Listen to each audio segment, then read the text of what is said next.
s'io credesse che mia risposta fosse a persona che mai tornasse al mondo, questa fiamma staria senza più scosse. Ma perciò che giammai di questo fondo non torno vivo alcun, sì odo il vero, senza tema di infamia ti rispondo. Let us go then, you and I. When the evening is spread out against the sky, like a patient etherized upon a table, let us go through certain half-deserted streets, the muttering retreats of restless nights in one-night cheap hotels, and sawdust restaurants with oyster shells, streets that follow like a tedious argument, of insidious intent to lead you to an overwhelming question. Oh, do not ask. What is it? Let us go and make our visit. In the room the women come and go, talking of Michelangelo, the yellow fog that rubs its back upon the window panes, the yellow smoke that rubs its muzzle on the window panes, licked its tongue into the corners of the evening, lingered upon the pools that stand in drains, let fall upon its back the soot that falls from chimneys, slipped by the terrace, made a sudden leap, and seeing that it was a soft October night, curled once about the house and fell asleep. And indeed, there will be time for the yellow smoke that slides along the street, rubbing its back upon the window panes. There will be time to prepare a face to meet the faces that you meet. There will be time to murder and create, and time for all the works and days of hands that lift and drop a question on your plate. Time for you and time for me, and time yet for 100 indecisions, and for 100 visions and revisions, before the taking of a toast and tea. In the room the women come and go, talking of Michelangelo, and indeed there will be time to wonder, do I dare? And do I dare? Time to turn back and descend the stair, with a bald spot in the middle of my hair. They will say, how his hair is growing thin.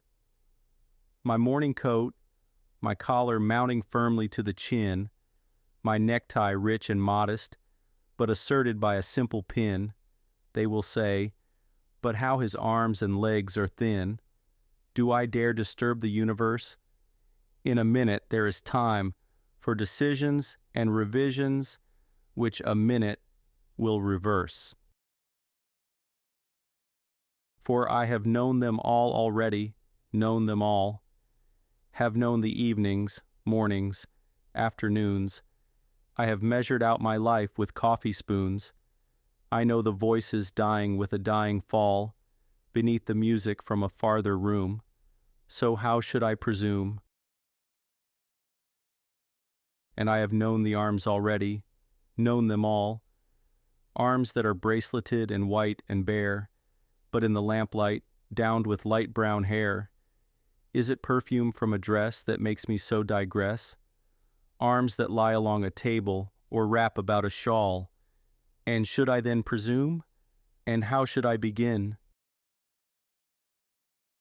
Shall I say, I have gone at dusk through narrow streets and watched the smoke that rises from the pipes of lonely men in shirt sleeves, leaning out of windows. I should have been a pair of ragged claws scuttling across the floors of silent seas. And the afternoon, the evening, sleeps so peacefully, smoothed by long fingers, asleep, tired, or it malingers, stretched on the floor, here beside you and me. Should I, after tea and cakes and ices, have the strength to force the moment to its crisis? But though I have wept and fasted, wept and prayed, though I have seen my head, grown slightly bald, brought in upon a platter, I am no prophet, and here's no great matter. I have seen the moment of my greatness flicker, and I have seen the eternal footman hold my coat and snicker, and in short, I was afraid. And would it have been worth it, after all, after the cups, the marmalade, the tea, among the porcelain, among some talk of you and me, would it have been worth while to have bitten off the matter with a smile, to have squeezed the universe into a ball, to roll it towards some overwhelming question, to say, I am Lazarus, come from the dead, come back to tell you all, I shall tell you all, if one, settling a pillow by her head, should say, that is not what I meant at all, that is not it at all. And would it have been worth it after all? Would it have been worth while, after the sunsets and the dooryards and the sprinkled streets, after the novels, after the teacups, after the skirts that trail along the floor, and this, and so much more? It is impossible to say just what I mean, but as if a magic lantern threw the nerves in patterns on a screen, would it have been worth while, if one, settling a pillow or throwing off a shawl, and turning toward the window, should say, that is not it at all. That is not what I meant at all. No, I am not Prince Hamlet, nor was meant to be, am an attendant lord, one that will do, to swell a progress, start a scene or two, advise the prince. No doubt an easy tool, deferential, glad to be of use, politic, cautious, and meticulous, full of high sentence, but a bit obtuse, at times, indeed, almost ridiculous, almost, at times, the fool. I grow old, I grow old. I shall wear the bottoms of my trousers rolled. Shall I part my hair behind? Do I dare to eat a peach? I shall wear white flannel trousers and walk upon the beach. I have heard the mermaids singing, each to each. I do not think that they will sing to me. I have seen them riding seaward on the waves, combing the white hair of the waves blown back when the wind blows the water white and black.